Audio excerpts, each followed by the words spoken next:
하나님 아버지, 오늘도 우리가 말씀 앞에 섭니다. 주의 말씀이 각 성도들에게 주님 주시는 귀한 음성으로 들려지게 하여 주옵소서. 예수님의 이름으로 기도드립니다. 아멘. 여인이 향유 옥합을 가지고 나왔을 때 사람들은 그것을 대수롭지 않게 여겼습니다. 손님에게 할 수 있는 최고의 대접으로 흔히 주인은 손님의 머리에 향유를 발라주기도 했으니까요. 그런데 이후 이어진 그 여인의 행동은 모두를 경악하게 만들었습니다. 예수님께 향유 전체를 다 부어버린 것입니다. 이 향유는 예수님의 머리를 따라 온몸으로 천천히 흘러내렸습니다. 마치 시편 133편의 구절처럼 머리에 있는 보배로운 기름이 아론의 수염에 흘러서 그의 옷깃까지 내리는 것 같이 고가의 향유는 천천히 예수님의 몸으로 흘러내렸습니다. 그 순간은 마치 모든 소리가 멈추고 슬로우 모션으로 화면이 지나가듯 여인의 행동과 예수님의 머리에서 흘러내리는 향유를 사람들은 지켜볼 수밖에 없었습니다. 특별한 이 장면과 함께 진한 향유의 향기가 온 집안을 가득 채웠습니다. 지켜보던 사람들의 눈은 희둥그레졌고 탄식과 함께 머릿속에 이런 말들을 하였을 것입니다. 아니, 그걸 왜 다? 도대체 무슨 생각으로? 이미 엎질러진 물이었지만 제자들은 이 말도 안 되는 행동에 화가 났습니다. 오늘 본문은 제자들이 보고 붕괴하였다라고 기록하고 있습니다. 제자들은 따져 묻습니다. 도대체 무슨 의도로 이것을 허비하느냐? 이것을 비싼 값에 팔아 가난한 자들에게 줄 수 있었겠도다. 조금만 생각하면 그렇게 어리석은 행동을 하지 않았을 텐데 신중하지 않게 그렇게 충동적으로 행동을 하다니. 한번 물어보자. 도대체 무슨 생각으로 그런 일을 한 거야? 모두가 납득할 만한 적정한 수준이라는 것이 있습니다. 선을 넘지 않고 충분히 우리의 마음을 표현할 수 있고 목적을 이룰 수 있습니다. 조금만 머리를 모으고 고민하며 지혜롭게 결정한다면 더 좋은 결과를 만들어낼 수도 있습니다. 우선순위를 따라 가장 필요한 일들을 할 수 있습니다. 우리에게 주어진 자원들을 최대한 효율적으로 사용해야 합니다. 왜냐하면 우리에게 주어진 자원은 한계가 있기 때문이죠. 기분만 앞서서 하고 싶은 일을 다 할 수는 없습니다. 효율성을 추구하는 지금 시대에 우리는 그렇게 살아왔습니다. 개인의 삶도 신앙도 적정선을 기가 막히게 잘 지키며 왔습니다. 교회의 사역도 운영도 마찬가지입니다. 가지고 있는 자원을 최대한 잘 활용할 수 있는 방법을 모색합니다. 회의에 회의를 거듭하여서 지혜를 모읍니다. 이것이 과연 얼마나 실효성이 있을지, 어떤 좋은 결과들을 만들어낼지 수치와 데이터를 통해 확인하기를 원합니다. 여인의 행동은 합리적이지 않았고 더 나은 대안들을 고려하지 못했습니다. 예수님은 자신이 가난한 자들에게 복음을 전하기 위해 이 땅에 오셨다라는 말씀도 하셨습니다. 그리고 항상 가난하고 연약한 병자들을 사랑하시고 치유하셨습니다. 그래서 제자들의 항의는 제법 그럴듯해 보입니다. 예수님은 자신에게 영생을 구하였던 한 젊은 청년에게 내가 가진 모든 재산을 가난한 자들에게 나누어 주고 자신을 따르라고 하지 않았습니까? 1분, 아니 30초 만에 쏟아부어지고 사라져버릴 것이 아니라 그것을 팔아 더 좋은 일에 쓸 수 있었을 텐데 말입니다. 더 좋은 대안이 얼마나 많은데 그걸 그렇게 낭비해. 그런데 아니요, 더 좋은 것은 없습니다. 예수님이 말씀하셨습니다. 여인이 내게 좋은 일을 하였다. 순식간에 부어져서 사라져버린 값비싼 향유였습니다. 그러나 그것을 예수님께 부은 것이 좋은 일이었습니다. 그가 내게 좋은 일을 하였다. 더 좋은 것, 더 나은 것, 더 효과적인 것, 더 확실한 것, 아니 나에게 부은 그 향유가 내게 제일 좋은 일이었다. 주님이 말씀하십니다. 이 말씀을 하시기 전에 마태가 기록한 하나의 단어, 예수께서 아시고, 예수께서 아시고. 예수님은 여인의 사랑을 알아주셨습니다. 모두가 비난하고 그것을 이해 못할 때 오직 예수님은 아셨습니다. 알아주셨습니다. 단순히 이 곤란한 상황을 인지하셨다는 말 정도가 아닙니다. 그래서 공경에 처한 여인을 도와줘야겠다는 생각을 했다는 말이 아닙니다. 주님은 여인이 보여준 행동에 그 깊은 의도와 중심을 보셨습니다. 주님이 알아주시면 됩니다. 예수께서 아시면 된 것입니다. 아무도 몰라주는 것 같은 답답한 순간에도 주님은 우리 마음의 중심을 보시는 분이십니다. 네, 주님만 알아주시면 됩니다. 우리의 신앙이 그러했으면 좋겠습니다. 교회에서 하는 많은 일들이, 우리 신앙의 행위들이 사람에게 좋게 하려는 것이 아니지 않습니까? 주님이 아시면 됩니다. 예수님께서 여인의 행동을 알아봐 주시고 그 행동이 내게 좋은 일이라고 말씀하셨습니다. 왜 그렇게 말씀하셨을까요? 그 행동은 주님을 향한 사랑에서 비롯되었기 때문입니다. 우리는 주님을 위해 일하는 데는 익숙한지 몰라도 주님을 사랑하는 일에 있어서 많이 멀어져 버린 것은 아닐까요? 주님이 여인을 칭찬하는 이유는 단순합니다. 그것이 그 여인의 진실한 사랑의 표현이었기 때문입니다. 사랑은 그렇습니다. 앞뒤 재지 않고 다 주고 싶은 것이죠. 자신의 가장 중요한 것을 한 번에 다 부어줄 수 있는 것이 사랑입니다. 제자들이 말하는 더 나은 계획과 지혜로운 행동을 여인은 생각하지 않았습니다. 그 향유의 값어치를 계산하지 않았습니다. 판단과 계획보다 사랑의 마음이 앞섰습니다. 그냥 그렇게 주님을 향한 사랑을 표현하고 싶었습니다. 그리고 그게 주님께 좋은 일이었습니다. 저는 우리 삼덕교회가 주님을 위해 많은 일을 하는 교회 이전에 주님을 정말 사랑하는 교회가 되었으면 좋겠습니다. 성도 여러분, 주님을 위해 좋은 일들을 많이 하는 것보다 주님을 진정으로 사랑하는 것이 주님께 좋은 일입니다. 주님은 우리 마음의 중심을 아십니다. 주님을 사랑하십니까? 이 질문은 주님을 따르기로 한 모든 사람에게 매 순간 다시 물어보아야 할 질문이라고 생각합니다. 이 교회 예배나 모임에 참여하고 평소에 말씀을 읽기도 하고 잠들기 전 기도하고 직장에서 가정에서 그렇게 생활하면서 바쁜 일상을 살아가면서 우리 자신을 향해 물어보아야 합니다. 우리 영혼에게 질문해 보아야 합니다. 주님을 사랑함이 가장 좋은 일임을 알고 있니? 너의 삶을 다해 주님을 사랑하고 있니? 이 질문을 한 번도 자기 자신에게 해보지 않았거나 그 질문에 대답할 말이 없다면 그런 인생이 과연 주님 앞에 무슨 의미가 있겠습니까? 내게 주어진 삶은 주님을 사랑하기 위한 삶입니다.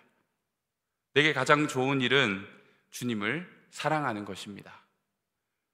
가장 사랑해야 할 한 분 하나님을 사랑함으로 우리의 영혼이 구원의 은총을 누릴 수 있는 것입니다.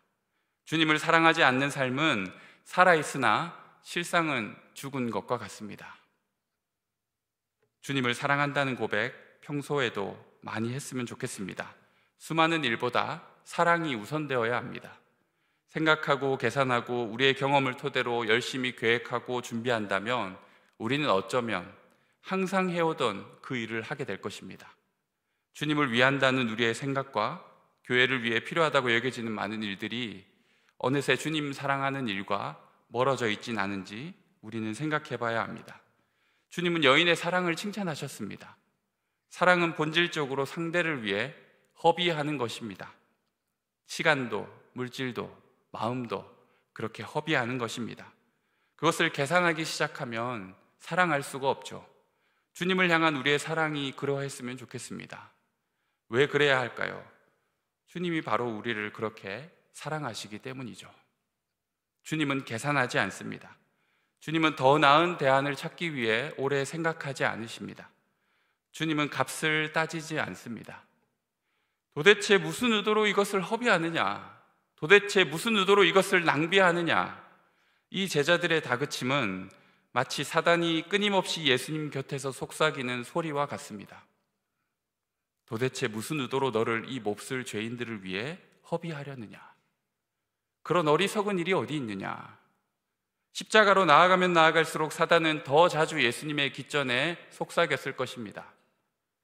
저런 어리석은 이들을 위해, 저렇게 배역한 사람들을 위해 네가 십자가에 죽겠다고? 도대체 무슨 의도로 너를 그렇게 허비하느냐?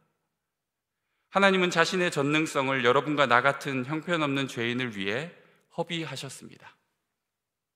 이보다 더 아까운 낭비가 어디 있겠습니까? 그 사랑도 몰라주는 우리를 위해 수도 없이 배신하고 주님을 나몰라라 하는 우리들, 자기 자신을 위해서라면 최고로 계산이 빠른 이기적인 우리들을 위해 가장 존귀하신 주님이 그렇게 죽어야만 했을까요? 말도 안 되는 이 낭비가 십자가의 사랑입니다. 앞뒤 재지 않고 우리를 위해 자신을 던진 예수님, 그냥 사랑한다, 뭐가 필요해, 내가 도와줄게, 그렇게 공생의 사역을 통해 충분히 적정선을 지키며 우리를 위하는 행동을 하실 수 있는 주님이십니다. 그것만으로도 모든 사람들은 그분을 메시아가 왔다고 칭송하며 따랐습니다. 오병이의 기적으로 배고픈 이들의 삶을 채워주고 병자들을 고치시고 귀신을 내쫓았습니다. 놀라운 말씀의 은혜로 사람들을 기쁘게 하였습니다. 그 정도만 하여도 차고 넘치는 은혜가 있는데 주님은 거기서 그치지 않았습니다. 자신이 가진 향유를 확 다 부어버렸습니다. 자신의 보혈을 다 쏟으실 십자가로 나아가셨습니다. 우리를 살리시기 위해 그분은 치욕과 멸시, 고통과 고난을 생각하지 않으셨습니다. 이것을 비싼 값에 팔아 가난한 자들을 도울 수 있었겠도다. 예수님은 오히려 자신의 무한한 전능성을 이 땅의 복지와 삶의 윤택함을 위해 사용하지 않으셨습니다.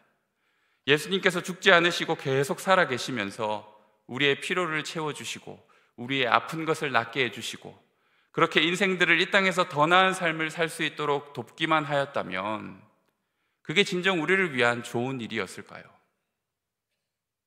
제자들의 바람처럼 그런 유토피아를 이 땅에 건설하였다면 우리가 과연 진정 구원받을 수 있었을까요? 주님은 전능하신 하나님의 값을 아낌없이 십자가에 다 쏟으셨습니다. 하나도 남김없이 우리를 위해 다 허비하셨습니다. 그리고 그것이 진짜 우리를 향한 하나님의 사랑이었습니다. 우리는 얼떨결에 그 보혈에 온몸을 적시게 된 것이죠. 죄로 죽을 수밖에 없던 우리가 의롭게 된 것입니다.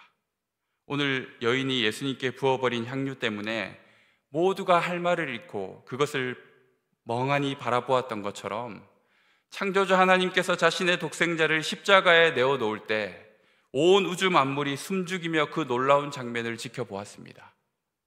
무슨 의도로 이것을 허비하느냐? 천사들도 모든 피조세계의 그 누구도 감히 이해할 수 없는 놀라운 하나님의 사랑이었습니다. 주님이 우리를 그렇게 사랑하셨기에 주님은 여인의 사랑이 기뻤습니다. 그 사랑의 행동을 칭찬하셨습니다.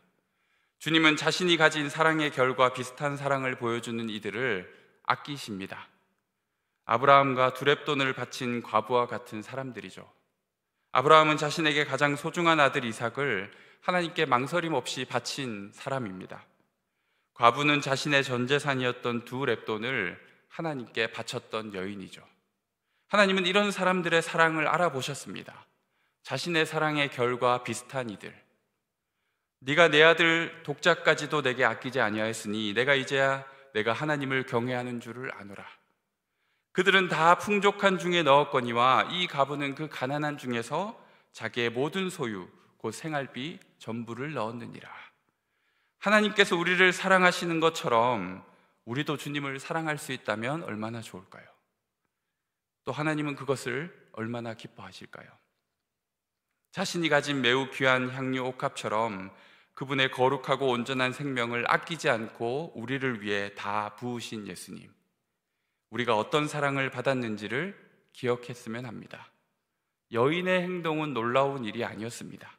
진짜 놀라워해야 할 일은 바로 주님께서 우리를 위해 하신 일이죠.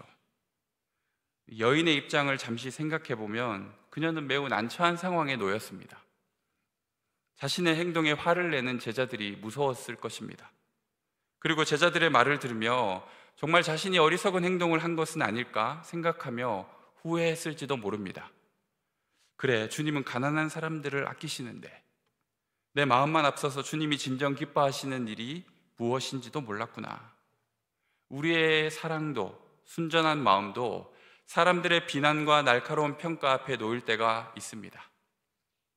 분개라는 단어를 한번 보십시오. 그게 그렇게 분개까지 할 일이었을까요? 그 일이 그토록 화를 내고 싸워야 할 일이었을까? 그 선택이 그렇게까지 비난받아야만 했던 일이었을까? 그 여인에 대한 이야기를 하는 것이 아닙니다. 교회에서 일어나는 일들을 이야기하는 것입니다. 실제로 가룟 유다가 마음을 확 돌이킨 지점이 이 사건 때문인 것처럼 보이기도 합니다.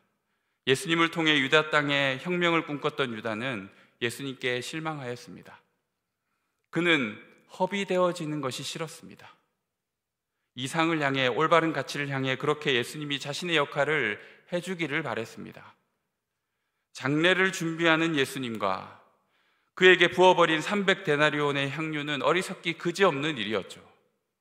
그래서 그는 즉시 대제사장을 찾아가 은 30냥의 예수님을 팔아 넘기지 않습니까? 주님을 공격하고 유혹하는 그 목소리는 교회 공동체에도 울려 퍼지고 있습니다. 붕괴하며 외치는 비난과 정죄가 있습니다. 왜 그걸 다 허비해? 제발 생각 좀 하자. 주님을 향한 사랑의 마음을 격려하기보다 기존의 관습과 질서를 벗어난 이들을 훈계합니다. 우리의 신앙과 섬김을 하나의 틀에 가두어 두려고 할 때가 얼마나 많습니까? 상식이라는 이름의 판단과 정죄, 시기와 질투로 똘똘 뭉친 우리들의 못난 모습들. 사단은 그런 우리를 얼마나 쉽게 사용하는지 모릅니다. 이름조차 밝혀지지 않은 한 여자, 그렇게 제자들의 꾸지람과 훈계 속에 조용히 사라질 수도 있었던 그녀를 예수님께서 변호하십니다. 너희가 어찌하여 그 여자를 괴롭게 하느냐? 우리도 비난과 정죄를 하기 전에 이 주님의 음성을 들을 수 있었으면 합니다. 네가 어찌하여 그를 괴롭게 하느냐? 서로 다른 모양이지만 주님을 향한 사랑만은 같은 마음이기에 서로의 헌신과 섬김을 격려하고 칭찬하는 그런 사랑의 공동체가 되었으면 좋겠습니다. 네가 어찌하여 그를 괴롭게 하느냐? 그가 내게 좋은 일을 하였다. 이 주님의 음성을 잊지 말았으면 합니다. 내 곁에 있는 그 사람도 하나님을 사랑하는 형제임을 기억했으면 합니다. 예수님은 여인을 칭찬해 주셨습니다. 그리고 이어서 신기한 한 말씀을 하십니다. 여인조차 이 말씀은 뜻밖의 말씀이었죠. 우리 12절, 13절 말씀을 함께 읽도록 하겠습니다. 이 여자가 내 몸에 이 향유를 부은 것은 내 장례를 위하여 함이니라. 내가 진실로 너희에게 이르노니 온 천하에 어디서든지 이 복음이 전파되는 곳에서는 이 여자가 행한 일도 말하여 그를 기억하리라 하시니라. 아멘. 그녀는 그냥 주님을 향한 경의와 사랑을 표현하고 싶었을 뿐입니다. 이 장례 때 시신에 바르는 향유를 생각했던 게 아닙니다. 하지만 예수님은 이 행동의 의미를 그렇게 설명하고 계십니다. 머리에 향유를 부었을 뿐인데 예수님은 이 여자가 내 몸에 향유를 부었다라고 표현하고 있죠. 그리고 그 이유는 내 장례를 위해서였다라고 말합니다. 오늘 본문은 사실 예수님께서 고난의 현장으로 나아가는 그 긴장감 사이에 들어가 있는 말씀입니다. 이 본문 앞에서 예수님은 제자들에게 너희가 아는 바와 같이 이틀이 지나면 유월절이라 인자가 십자가에 못 박히기 위하여 팔리리라 라고 말씀하셨습니다. 그리고 대제사장들과 백성의 장로들은 예수님을 어떤 흉계로 잡아 죽일지를 의논하고 있었습니다. 그리고 이 이야기가 끝나는 지점에는 가룟 유다가 예수님을 대제사장들에게 넘기려고 모의하러 가는 대목이 나오죠.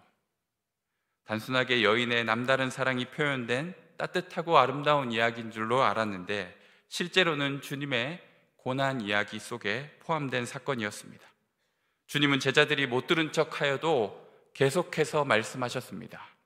인자가 십자가에 못 박히기 위하여 팔리리라. 가난한 자들은 항상 너희와 함께 있거니와 나는 항상 함께 있지 아니하리라. 이 여자가 내 몸에 향유를 부은 것은 내 장례를 위하여 한 것이다. 십자가, 죽음, 장례, 계속해서 그것을 알렸습니다. 예수님께서 이 땅에 오신 이후 그분이 우리를 위해서 꼭 하셔야만 하는 그 일, 십자가의 죽음과 부활을 이야기하십니다. 우리가 주님을 사랑하는 일은 결국 그분의 십자가를 존귀케 합니다. 주님이 죽음을 통해 보여주신 그 사랑을 바라보게 합니다.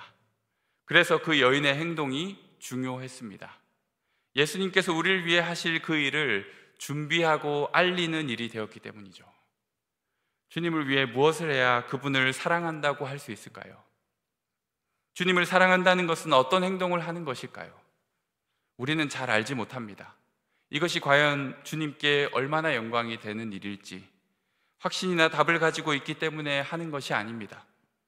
놀라운 것은 그런 우리의 행동을 주님께서 아름다운 일로 의미를 부여해 주신다는 것이죠. 가장 위대한 십자가 사랑으로 우리의 행동의 의미를 연결시켜 주신다라는 것입니다. 내가 다 알고 그 일을 행한 것이 아님에도 불구하고, 내가 확신을 가지고 자신감 있게 그런 행동을 한 것이 아님에도 불구하고 주님은 우리의 사랑을 십자가 사랑으로 연결시켜 주십니다. 한 여자로 지칭되는 무명의 그리스도인의 이 진실한 사랑의 표현이 복음의 역사를 드러내는 일로 사용되었습니다. 우리가 주님을 진정으로 사랑한다면 우리가 하는 작은 행동이 복음 전파의 역사 속에서 빛나게 될 것입니다. 우리의 사랑이 십자가 영광을 존귀케 합니다. 그것은 우리가 잘해서라기보다, 우리가 능숙하고 지혜로워서라기보다 주님께서 우리의 미천한 사랑을 자신을 향한 사랑으로 받아주시기 때문입니다. 그가 그렇게 행동한 것은 바로 나를 위해 한 일이다. 그가 한 일은 하나님 사랑, 십자가 사랑에 대한 응답이다. 대단하지도 않은 우리의 섬김과 사랑을 주님은 위대한 주님의 사랑에 대한 응답으로 그 의미를 부여해 주시는 것이죠. 이 얼마나 놀라운 일인지 모릅니다. 십자가 사랑이 전파되는 곳에 우리가 주님을 사랑함으로 행하였던 그 일도 전해지기를 소망합니다. 십자가 사랑의 위대함과 함께 삼덕교회가 주님을 얼마나 사랑하는지도 온 천하에 알려졌으면 좋겠습니다. 중요한 사실은 주님께서 우리의 부족한 사랑을 알아주신다는 것이죠. 오늘 13절의 말씀은 조금 특별합니다. 마치 영화 장면에서 주인공이 갑자기 카메라를 똑바로 쳐다보면서 그것을 보고 있을 관객들을 향해 말하고 있는 것처럼 이 성경을 읽고 있는 우리에게 말씀하고 있는 것 같습니다. 내가 진실로 너희에게 이르노니 온 천하에 어디서든지 이 복음이 전파되는 곳에서는 이 여자가 행한 일도 말하여 그를 기억하리라 하시니라. 복음이 전파되는 어느 곳에서든 우리가 주님을 사랑함으로 행하였던 그 일이 드러나고 기억될 것입니다. 주님은 우리의 사랑을 기다리십니다. 그리고 그 사랑을 통해 복음의 역사를 일으키시는 분이십니다. 이 삼덕교회의 사역을 마치면서 저 자신을 돌아봅니다. 나는 과연 주님을 얼마나 사랑하였는가? 사랑은 계산하거나 아끼지 않는 마음인데 나는 얼마나 주님을 사랑하며 나 자신을 드렸던가? 핏값 주고 사신 이 교회를 나는 얼마나 사랑하였던가? 무슨 의도로 이것을 허비하느냐고 효율성만을 따지고 있진 않았는지, 적정선을 지키며 주님을 위한 일을 한다고 스스로 만족하고 있진 않았는지, 주님만을 온전히 사랑하지 못한 부족한 종을 용서해 주시기를 바랍니다. 종의 부족한 모습 때문에 상처를 입은 성도들이 있다면 용서를 구합니다. 한편으론 저의 부족한 사랑과 섬김을 칭찬해 주시고 기억해 주시는 주님께 감사드립니다. 자랑할 것도 없는 대단하지도 않은 저의 섬김을 십자가 사랑을 향한 아름다운 응답으로 받아주시는 주님께 감사를 드립니다. 목회자로서 부족한 종의 수고를 주님을 향한 사랑으로 인정해 주시고 격려해 주신 모든 성도님들께도 감사드립니다. 저도 여러분도 우리 삼덕교회도 주님만을 사랑할 수 있기를 소망합니다. 우리의 사랑이 복음이 전파되는 곳에서 함께 주님께 기억되기를 소망합니다. 주님을 사랑하는 일이 가장 좋은 일임을 알고 어느 곳에서나 주님만을 진심으로 사랑하는 주의 종이 되겠습니다. 또 그런 여러분이 되시기를 항상 기도하겠습니다. 우리 함께 찬양했으면 합니다.